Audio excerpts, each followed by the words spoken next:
Hello everyone, it's Yozu again, and we are back with our series talking about top 10 champions from each faction. So in today's video I'll be talking about top 10 champions from the High Elves faction, and we are going to include legendaries, epics, rares, commons and uncommons. This faction already doesn't have commons. Uncommons are pretty bad. Rares actually can be some honorable mentions in Apothecary and Reliquary Tender, but that's about it. Alhain can be some kind of a honorable mention as well, especially the way I've built her for some Doom Tower secret rooms with stun sets, with no damages, stun sets and control. But let's go ahead and talk about the champions that I think are top 10, starting from the epic champions, and we're gonna start with Royal Guard. Royal Guard is one of the best champions for progression and for farming dungeons, especially because his ability A2 takedown attacks all enemies and damage increases according to enemies max HP. Couple of Royal Guards paired up with a couple of Cold Hearts actually helped me beat the Spider 20 with like 10 seconds, for like 10 seconds only. Of course, I've changed my team so far and I'm not even farming stage 20 Spider anymore, but yeah, he is an amazing champion, and his ability, whenever you see enemy max HP, meaning you can use him very well against bosses. So his another ability, which is pretty strong, is Hamstring. He's A3, attacks 4 times at random, and each hit has a 75% chance of placing a 30% decreased speed debuff for 2 turns. Also, each hit has 60% chance of decreasing the target's turn meter by 25%. Increases ally attacks in dungeons by 35%, and A1 has a chance of placing a big version of decreased defense on the opponent. Next champion from epics is actually gonna be the one that I don't have. It's called Skiramis. I don't know how you pronounce this. Amazing looking champion, like bravo for the design team. Let's take a look at his abilities. He is an HP based champion, attacks one enemy, has a 90% chance of stealing 50% of the target's turn meter, has a 30% chance of placing stun debuff if the target's turn meter is fully depleted. So this is pretty conditional, not the greatest one, but hey, there's a chance to place a stun. Small chance.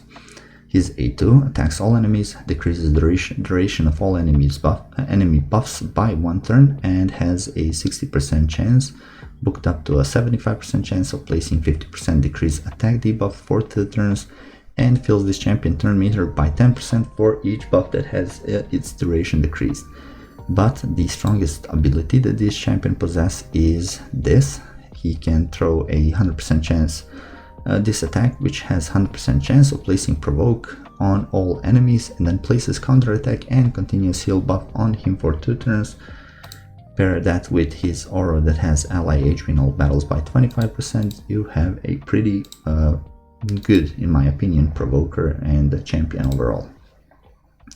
Next champion, honorable mention would be Tyrell, but next champion from this faction is gonna be Vergis.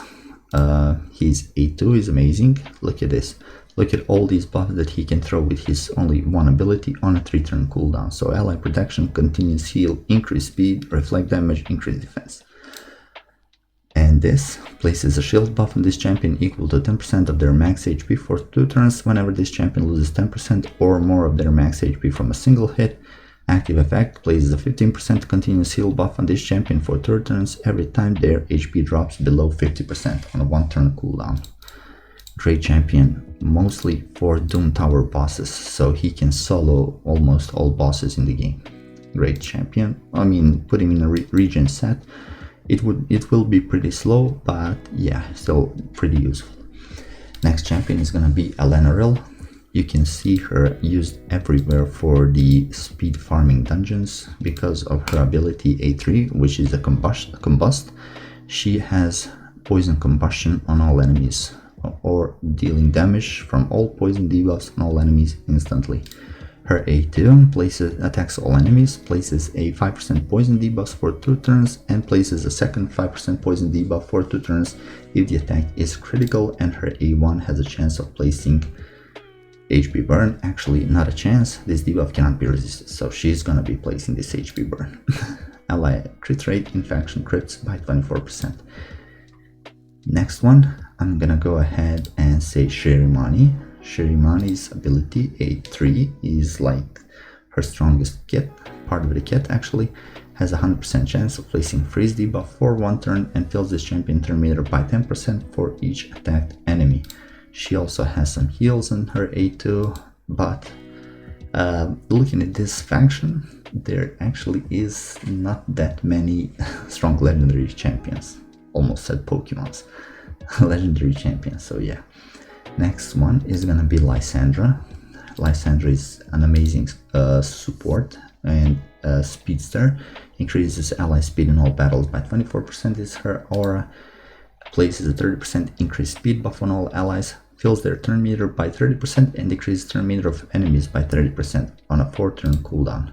Her A2 fully depletes one target's turn meter, and her A1 transfers all debuffs from this champion to the target. Great champion overall. Now we're gonna go ahead and say Arbiter. Arbiter is a champion that you can get for free, just passing the missions. Her most notable abilities are gonna be Mentor of Heroes, her A3, which places increased attack on all allies for 2 turns, and it fills their turn meter by 30%, also heals by 25% of their max HP if they have less than 50% HP, and this is also for filling turn meter, but most notably she can revive dead allies to 35%. Grants an extra turn if the ally revival was successful, and ability that enabled many players to build speed teams in arena is this. Actually, her aura, ally speed in arena battles by 30%. Only Lord Shazar has a better aura, with like 32% I think HP. She has 30, and I think Prince Kymar has 30 as well. Next champion, the one that was recently reworked, is Babelor, and his A1 can place actually places 30% increase crit rate 30% on all allies if this attack is critical. Then we have this ability that decreases defense and places a weaken on all enemies, and this debuff cannot be resisted if you have Xavier on the same team, and then places perfect veil on himself. This is similar to Draco. Surplus damage is gonna attack if you kill a champion. Any surplus damage is gonna be transferred on the another opposing champion. Yeah, let's put it like that. Let's take a look at this. 1, 2, 3, 4, 5, 6, 7, and 8. So we have 2 more. Next one will be Tatura Rhymehide, fusion champion that I honestly don't think belongs in this faction.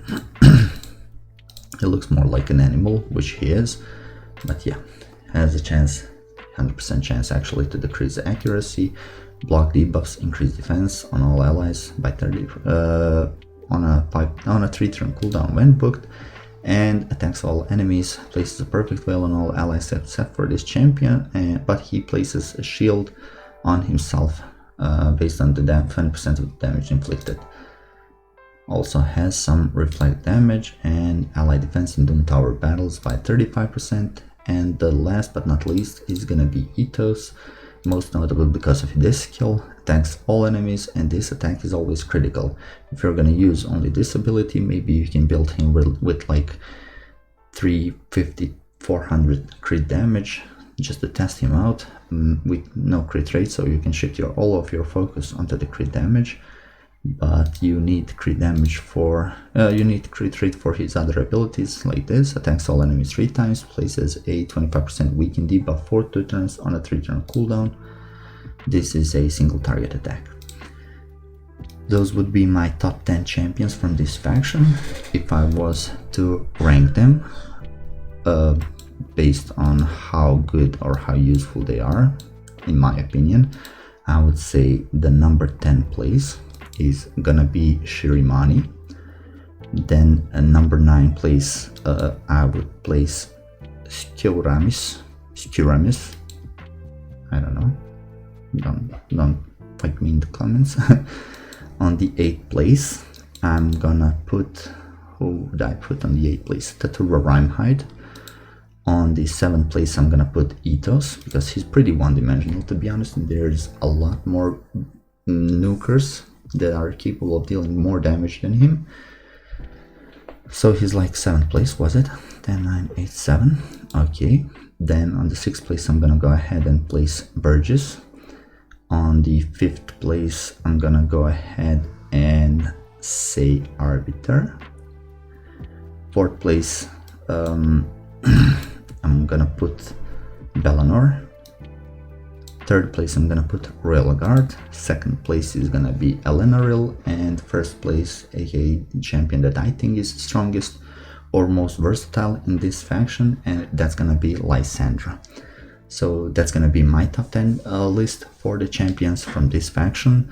Let me know in the comments below, who do you think are top 10 strongest champions, or who in your opinion are strongest champions from this faction, and please make sure to like and subscribe, and I'll see you guys next time. Bye.